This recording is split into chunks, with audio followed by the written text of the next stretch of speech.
Meski demikian, putusan etik ini tidak serta-merta mengubah keputusan perkara gugatan yang telah diketok palu sebelumnya mengenai syarat capres-cawapres, yaitu berusia 40 tahun, pernah menjabat sebagai kepala daerah atau sedang menjabat sebagai kepala daerah.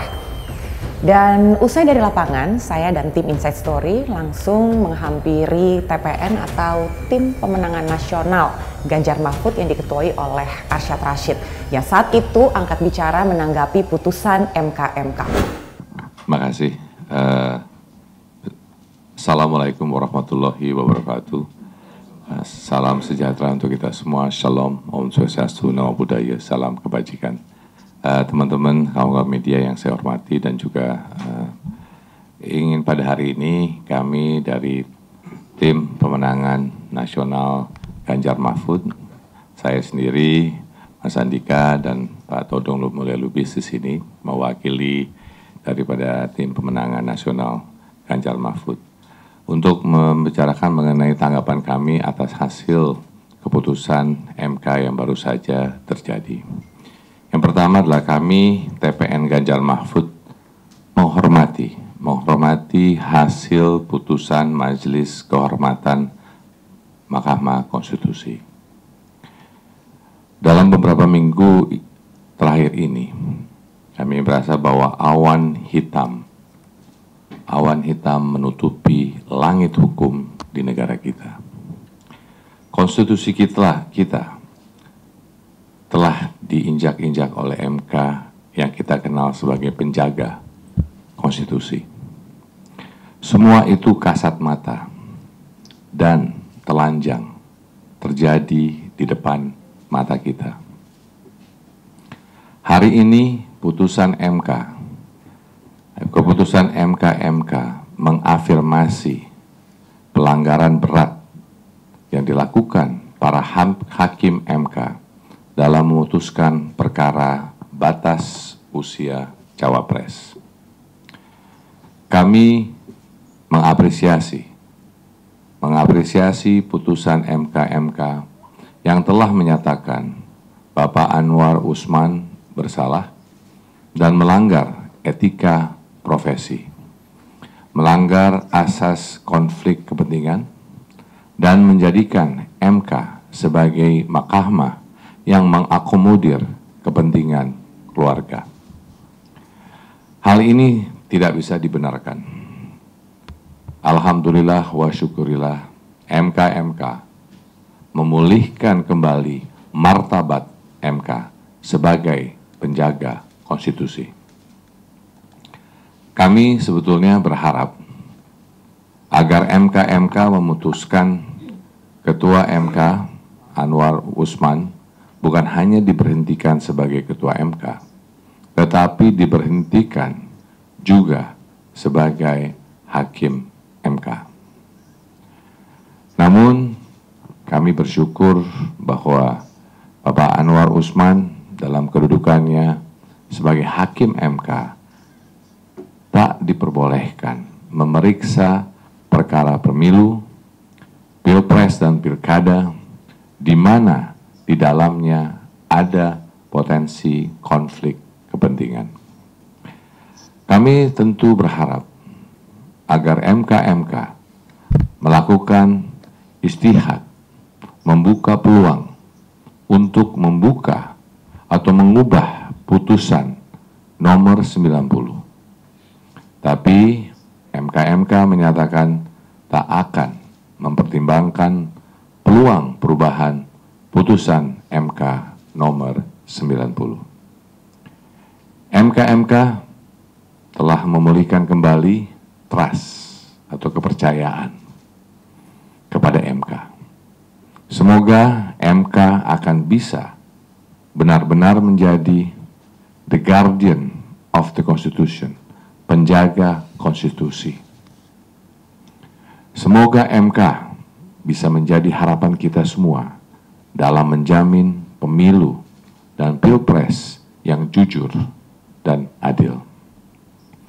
Terakhir, kami juga mengajak masyarakat untuk bersama-sama mengawal pesta demokrasi pemilu 2024 ini.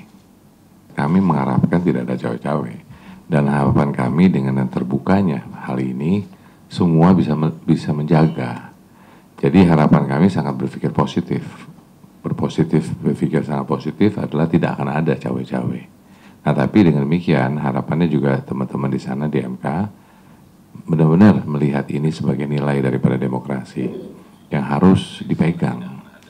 Di sini bukan hanya suatu keputusan biasa. Ini suatu keputusan yang akhirnya mengakibatkan mengenai perihal bangsa Indonesia.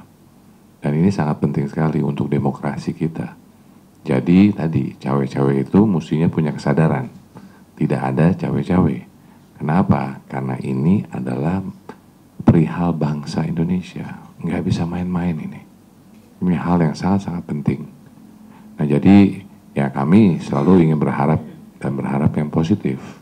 Karena kita tidak mau menyuduh ataupun mengatakan apapun.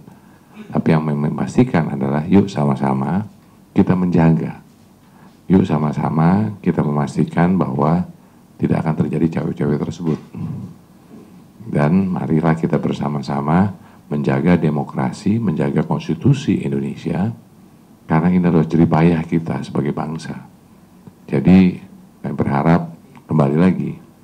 Mari kita bersama-sama memastikan bahwa proses ke depannya tidak akan terjadi hal-hal yang sudah terjadi sebelumnya. Mungkin itu. Satu lagi, meski sudah diberhentikan statusnya sebagai Ketua MK, Anwar Usman masih sebagai Hakim Konstitusi. Dan publik punya kekhawatiran, apakah nantinya Anwar Usman bisa cawe-cawe mempengaruhi rekan-rekannya yang lain dalam menangani perkara pemilu ke depannya. Dan tentunya ini menjadi pertanyaan yang sangat lazim di tengah masyarakat. TPN Ganjar Mahfud, Pak Todung, hari ini pada akhirnya MK telah mengeluarkan putusan untuk memberhentikan Ketua MK Anwar Usman, tapi posisinya statusnya masih menjadi Hakim MK. Tanggapannya gimana Pak Todung? Ya sebetulnya kalau kita mau konsisten, dia harus diberhentikan sebagai Hakim MK, bukan hanya semata-mata sebagai Ketua MK. Tapi MK nampaknya memilih jalan tengah. Ya, tapi kan jalan tengah ini ya jalan politik sebetulnya, bukan jalan hukum. Kalau jalan hukumnya jelas dia mesti diberhentikan dengan tidak hormat sebagai Hakim MK, bukan semata-mata sebagai Ketua MK. Oke. Tapi kan dalam hal ini ada kekhawatiran dari masyarakat bahwa nanti akan ada possibility atau kemungkinan untuk cawe-cawe begitu istilahnya kepada rekan-rekannya atau kolegnya. Kira-kira ini bisa mempengaruhi berbagai keputusan ke depannya nggak nanti Pak Todung? Saya yakin dengan pengalaman ya 2-3 minggu terakhir ini, di mana MK mendapat kritikan yang sangat pedas ya dan sangat keras dari berbagai pihak. Semua hakim MK dalam keadaan mawas diri. Semua hakim MK dalam keadaan waspada ya. Takut di cawe-cawe, takut diintervensi, takut mendapatkan negative reporting. Jadi menurut saya sih peluang itu kecil. Tentu bisa saja siapapun, bukan hanya Anwar Usman, yang lain juga mungkin bisa cawe-cawe. Tapi kan Hakim MK udah lebih waspada dalam keadaan seperti sekarang ini.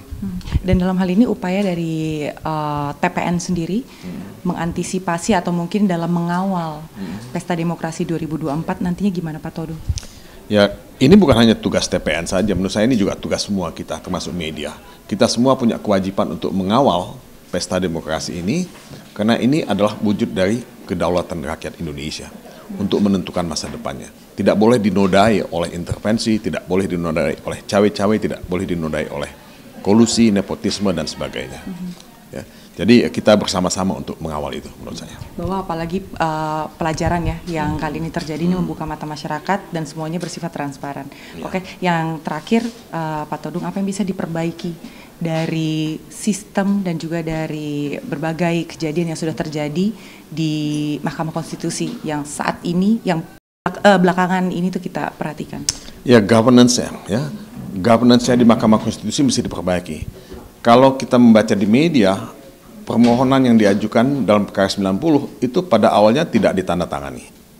Kan itu aneh gitu. Kenapa permohonan yang tidak ditandatangani itu bisa diproses, ya? Nah, kemudian permohonan itu dicabut, kemudian dimasukkan kembali. Nah, ini menunjukkan governance-nya tidak jelas. Seharusnya sih kalau udah dicabut ya selesai dicabut, ya. Kalau dia mau masuk lagi, mesti perkara yang baru. Ya, tapi ini menunjukkan bahwa governance-nya itu betul-betul sangat lemah dalam tubuh MK sekarang ini. Dulu sudah pernah ada gagasan untuk mempermanenkan MK, tapi itu ditolak, ya. Itu ditolak, ya. Nah, ini juga masih ada masalah karena putusan ini masih akan dibanding. Ya, jadi Anwar Usman punya hak untuk mengajukan banding, tapi pengaturan mengenai banding itu belum jelas. Ya, nah kemana mau bandingnya? Hukum acaranya seperti apa? Nah, tapi kan dia tetap punya hak untuk membela diri. Ya, nah ini yang kita belum tahu arahnya kemana. Ya, yang pasti Majelis Hakim MK itu memerintahkan Wakil Ketua MK dalam 2 hari untuk memilih Ketua MK yang baru. Nah, jadi tergantung pada Ketua MK yang baru ini nantinya, bagaimana proses banding itu bisa dilakukan. Ada indikasi ini adalah plan and organized crime, kejahatan yang terencana dan terorganisir, yang tidak hanya melibatkan internal, tapi terbaca melibatkan eksternal. Ada investigasi rekan-rekan jurnalistik yang menjadi laporan, ya kan, mengatakan ini ada keterlibatan kekuasaan dalam munculnya putusan 90, dan itu tidak bisa kemudian dihindarkan muncul asumsi praduga bahwa ini melibatkan keluarga daripada Anwar Usman. Dalam hal ini ada Presiden Jokowi, Gibran Rakabuming Raka yang diuntungkan dengan putusan ini, termasuk pemohonnya kan Partai Solidaritas Indonesia yang ketua umumnya sekarang adalah Kaisang.